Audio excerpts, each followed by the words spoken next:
Today, we're answering questions that you've submitted. We got questions on deferred comp, Roth IRAs, buying versus renting, recommended withdrawal rate in retirement, and what are Mrs. Beautiful and I's next financial goals. Thanks for tuning in. I've met before. My name is Mike Potter, a certified financial planning professional and owner of True Wealth Financial. And I'd like to welcome you to the True Wealth Show, a show dedicated to helping Christians successfully navigate financial decisions, enhance their financial future, and retire with confidence. I believe that with a solid and robust financial plan and retirement plan, life and retirement can be enjoyable, prosperous, and purposeful. But there's a lot of pitfalls out there that you need to be aware of, and that's what I'm trying to help you navigate here on this channel. Appreciate you taking the time to tune in. If you have not already, please feel free to like, share, and subscribe so you don't miss any future episodes. Now, let's get back to the questions that you've submitted. So I was actually planning on doing this earlier in the month here, in the month of August, but when I got back from an extended vacation, I actually had a kind of a medical issue. My tooth here actually fell out. My wife and I were on a cruise, and I was eating a salad of all things around lunchtime, and out came a tooth. Now, in fairness, it's actually a fake tooth that I got put in almost 25 years ago when we got married. And so this is called a Maryland bridge. It's only supposed to be in there for 10 to 15 years or so. I've got almost 25 years out of it. So that was pretty good. But probably wouldn't have been a good idea to do a show like this without a tooth. My wife was calling me toothy all the time, and my daughters couldn't look at me without cracking up. So I didn't want to put you through that. So I figured I would hold off on doing this show until I got the tooth fixed, which I did, thankfully, thanks to my awesome dentist, Dr. Blackburn. Very much appreciate her. But let's get to questions. So thank you for all the people that submitted various questions. I really appreciate that. I went through and just kind of selected, I think we're going to do about 5 questions here. And so we'll get through those. If you have other questions, though, you can submit them or comments down below, or you can send an email to mike@truewealth.show, and we'll consider them for the next time we do this. So our first question, Chris says, my work offers a deferred compensation plan. Is this something I should consider participating in? Well, Chris, my guess is because you're having that offered to you, you are probably one of 2 things. Either 1, you are an executive somewhere, or probably 2, you are more like a state, maybe a union type of person, but a lot of states offer these things. So let's talk about first what a deferred compensation plan is and when you might want to consider using it. So a deferred compensation plan it's a kind of like a retirement plan. It's where you can defer some of your wages, much like you can in a 401k. So instead of taking your 401k, earnings now, you can defer it. You can put it into your 401k. Sometimes your company matches, things like that. Well, a deferred compensation plan is the idea, instead of getting money paid to you, compensation, wages today, your employer holds it and defers it and gives it back to you later, right? So essentially, they don't pay you all your paycheck, they'll defer and push some of that off. So why would some people want to do that? Why do they offer that? Well, again, it kind of goes back to you're either more likely an executive or a state employee. State employees get this a lot. I think, again, it's more for their executive track. But the idea is if you're making a lot of money and you're in super high tax brackets, that's not a good thing. So what they'll do is instead of paying you all of it, they will defer some of it and pay it to you later, where ideally maybe you're in a lower tax bracket. And so when would you want to consider the idea of doing this? Well, you certainly won't have any debt, right? Because if you have money that's coming to you and you're saying, I don't want that money, I'm going to defer it, but yet you have debt that you're paying interest on, that doesn't make sense. So obviously, if you have debt, you would want to use this. If you have some major goals, you'd want to take the income as well. You would generally want to be already, so no debt means your house is paid off. So same idea, right? You're saying, I don't want to take that income. I'd rather keep my mortgage. Well, you'd rather take that money and eliminate your mortgage, at least in my opinion. So no debt. So if you have debt, you would not want to do this. You would also want to be first maximizing any other retirement plans you have. So you would be potentially doing your 401k if you have that, or 403b if you're on the state employee side. You would be trying to do a Roth IRA. Now you might be not eligible for Roth. You could potentially, but you can do a backdoor Roth. People make a lot of money. You can just do a backdoor, open up a traditional, and then move it over. So you'd want to be doing that as well. Potentially mega Roth, or mega 401k if you're putting money into your after-tax 401k. if they have that as an option for you. So you would only be maximizing every retirement tax advantage qualified plan you have available at you before you do this. This would be the last thing that you would do beforehand. So this is, my house is paid off. I have no debt. I have adequate savings. I'm maxing out everything I can, and I still have too much income that I'm paying taxes on. That's when you would use this. So if that is the situation you are in, congratulations to you, Mr. Chris. You have essentially won the financial game, and yeah, I would take advantage of it. But if you have other things to do, then you're probably better off not participating. So even though the plan's there, doesn't mean you have to participate. But good question. Appreciate you asking that. Question number 2 comes from Julie. Julie asks, I want to open a Roth IRA. Where do you do that? At my bank. Julie, great job on getting to the point where you're going to open up a Roth IRA. That's a big deal. That's a big milestone. So congratulations to you getting to that point. In terms of where to do it, you can certainly go to your bank if you have a good relationship with your bank. It wouldn't be, honestly, the first place I'd recommend going there. It's not where I would go. You have to understand, in the financial business, there's a lot of money to be made in the money business. And so what a lot of people do is they offer one thing and they try to mix it with another thing, right? So what's an example? Banks, like this is a good one, bank, right? So banks are good for savings and checking and money markets and CDs, but they're not very good at investing. So when they try to bring investing into the banking world, it kind of gets diluted, right? Another one is insurance, right? Insurance is good and valuable, life insurance and homeowner insurance and all insurance. But what a lot of times is people try to do is they try to take, especially life insurance, and mix it with an investment, and then it kind of gets diluted. And you don't really have good insurance, and you really don't have good investment. It's kind of like, yeah, right? So you can certainly go there. That's an option for you. What I'd recommend doing is doing more of an investment custodian. So for example, you could go to the big companies that offer a lot of things. There used to be 3, now there's only 2, Fidelity and Charles Schwab. So you can go to there and open up an account. And there, the advantage there, you can get any kind of, mutual fund or stock or whatever investment inside the account you want.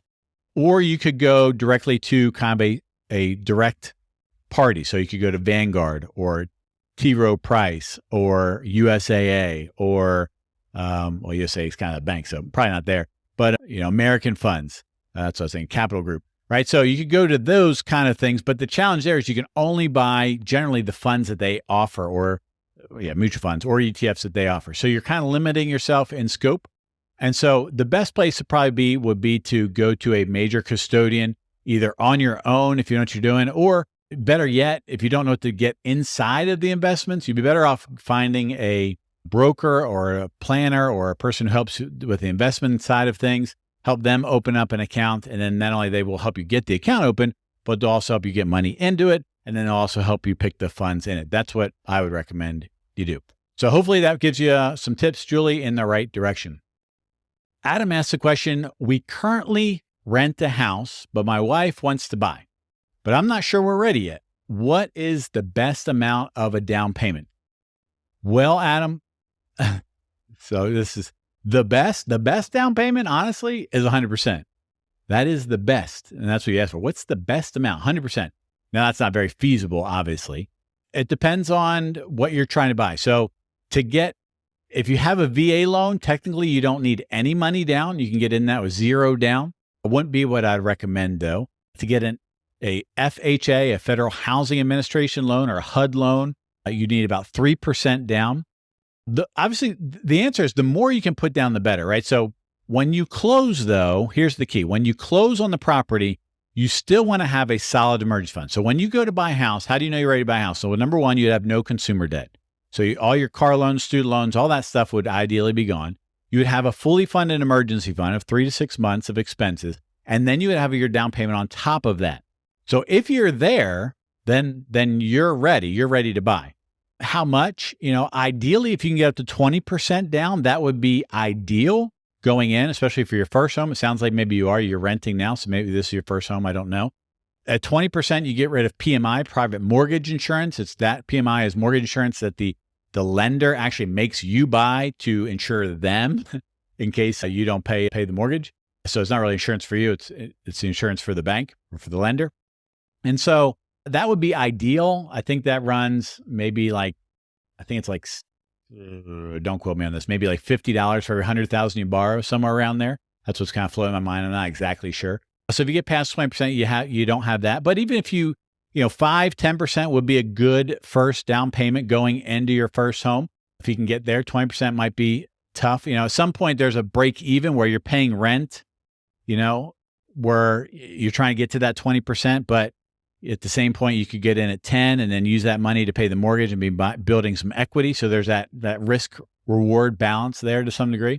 But yeah, 5-10% would be good to say. 20 would be ideal, and 100% would be best. So hopefully that helps point you in some right direction there, Adam. Thanks for the question. Mike asked the question, what is your recommended withdrawal rate for retirement accounts? Mike, first of all, I like the name. I appreciate that. It's a nice name. That is a loaded question, Mike, but I appreciate you asking. Recommended withdrawal rate. So for those who don't know, this is kind of more of a decumulation. So when it comes to wealth building, you're basically, you're accumulating wealth, you're saving up, you're investing. And at some point, ideally right around retirement, you start kind of coming down the mountain. You start decumulating. We take money out. And when you reach that pinnacle, a lot of things change in your life, right? How money goes in and how money comes out and the impacts of it and the investments and the taxes and the risks and a whole bunch of things change when you get to that point. So that's what Mike's asking about here. Mike's asking about what do you recommend for withdrawal rates? The traditional, proverbial rule of thumb that you might have heard of, Mike, is that of the 4% rule, which is the amount essentially you can take out of your retirement accounts and in theory never run out of money. I don't like that rule personally. It's too cookie cutter. It's too box-like. The reality, Mike, is when you get into retirement planning, retirement income is not dynamic. It is dynamic. It's not linear. It's not flat. And life isn't that clean. Just give me a percentage and I'll live off it forever. For example, if you ever look at a retirement plan, like maybe the year you have a goal, right? I was just working on a retirement plan for a client here, and every 5 years they want to buy a car for $30,000. Well, in the year that they buy the car, ideally with cash, they're going to need to take $30,000 more than they would a normal year. So if we're living off a flat percentage, that's not going to work. So what I actually recommend you do is you have a personalized withdrawal rate, which is based upon what you need, want, and wish to have in retirement, based upon the financial assets that you have, and you have a good, feasible plan of record. We're going to start talking about retirement planning actually next month here, and you want what I call a feasible plan of record that you can then go in and what-if decisions about. And some years it'll be low. Your withdrawal rate will be low, like 2-3%, maybe 1%, depending on what's happening in your life. But other years, like for example, when that client needs a car, it might be 10%. I've had clients where we were waiting to delay Social Security and we were pulling out more from their retirement account, upwards of 15-20% in a year or two.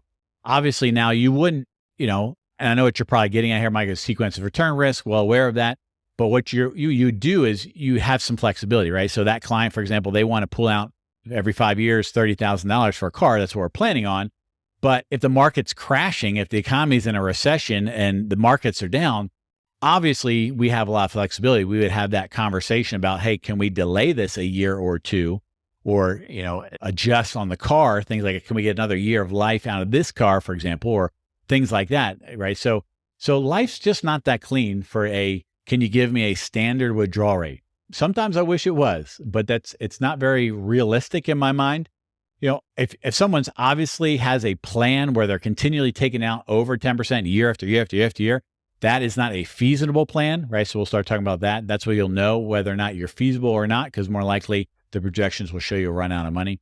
So what I recommend you do, Mike, is actually like and subscribe and start coming back, because next month we're going to start talking about retirement planning and how to go about figuring out your own individual withdrawal rate. So stay tuned, Mike. Thanks for the question. All right, our last question for the day is Autumn asks, I'm curious, after becoming a millionaire, what are your next financial goals? What are our next financial goals? Well, thanks, Autumn. I appreciate the question. Thanks for watching that Millionaire Theme Hour show. I'm assuming that's where you got that information from. Well, let's see, Mrs. Beautiful and I just got back, well, not just, about a month ago, we took a essentially a month off, almost 5 weeks off with my tooth. It went from 4 to 5 weeks. An extended vacation. That was the first time I think I've ever taken a month off in my life, in my working lifetime. So that was good, except for maybe when a couple times I was unemployed. Really, even I don't know if I was ever unemployed for that long where I didn't have some income coming in. We're doing work. So yeah, so that was a good goal of ours. That was kind of on the radar. Now that that's done, we are planning on buying some sort of RV towards the end of the year. So we're probably going to be getting a fifth wheel. So that is on the list. We already got the truck. So a fifth wheel's on the horizon. We are planning on taking a couple of trips next year, Lord willing, to Japan.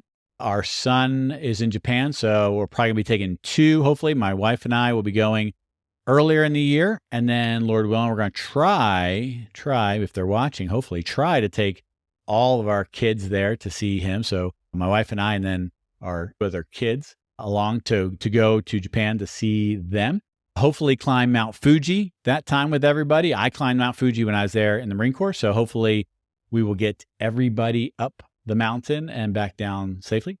Let's see, what else? So we have a plan to take 2 annual trips, generally every year, kind of a little bit longer, 2 to 3 week trips or so, spring and fall, maybe, and then maybe an additional one with kids and grandkids. Really, other than that, it's just from a wealth building perspective, obviously max out our retirement plans that we have available, try to continue to buy some more rental properties. That's kind of on the horizon. We have some of those now, keep doing that. Every couple years, getting new cars, maybe every 5 to 7 years. I say new. I don't mean new. I mean newer cars, getting a newer car, replacing the ones we have. Obviously, that's kind of baked into life. And then another goal somewhere along the way is to try to get a good piece of property, somewhere between 5 to 10, maybe 20, up to 20 acres of land somewhere where we could kind of, maybe build or buy a house that has on it and kind of homestead and, not homestead, like have chickens and cows and gardens and all that stuff, like homestead, just kind of like, I don't know what I mean by that. To be honest with you, just the idea of having our, a place, a retreat, an oasis, if you will. The homestead, that's and then kind of plant there. That's on the horizon. I think that's it. I don't plan on retiring anytime soon. I love what I do. I enjoy what I do. As long as the Lord gives me my brains and the ability to keep doing it, I would like to keep doing it. Mrs. Beautiful, I think, has a plan to retire maybe around 55 or so, but depends on if she likes her job. And the challenge of retirement is you need something to go to, right? So that's kind of one of the things we were going to talk about when we were retirement planning. So that's on the horizon. Let's see, what else? I'm sure my kids would like me to buy them some stuff along the way. Things like that. Grandkids, college, that's definitely on the plate. So we have 1 grandkid now, so we're beginning to fund that process. So maybe if we have more grandchildren, but not anytime soon from anybody else or the one that has one, but maybe in a couple of years, we'll start hopefully doing that. Those are the types of goals. That's the goals that come to my mind, Autumn. So I don't know if that's what you're looking for. I don't know if that's helpful for you or not, but I appreciate you again asking the question. So thank you very much for everybody tuning into this show. Hopefully this show is valuable for you. If you like shows like this, do me a favor, hit that like button to let me know that you'd want me to do more shows like this. I would appreciate that.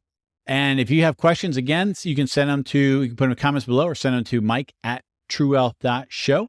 Hopefully this helps you on your financial journey to enhancing your life and having a retirement that is prosperous, enjoyable, freedom, and just a life that you love. Till next time, hope you guys have a great day. Thanks again for taking the time to watch this week's episode of the True Wealth Financial Show. I encourage you to like, share, and subscribe so you don't miss any future episodes. Additionally, you can find more information on our website at www.truewealth.show. One final note, though, as we wrap up to today's show. While I hope the information was helpful, valuable, and insightful, it's really for information and educational purposes only. Prior to making any decisions or taking any actions, I'd strongly encourage you to talk to your legal, tax, estate, or financial advisor who's familiar with the unique circumstances of your particular personal situation. Thanks again for watching, and until next time, hope you have a great day.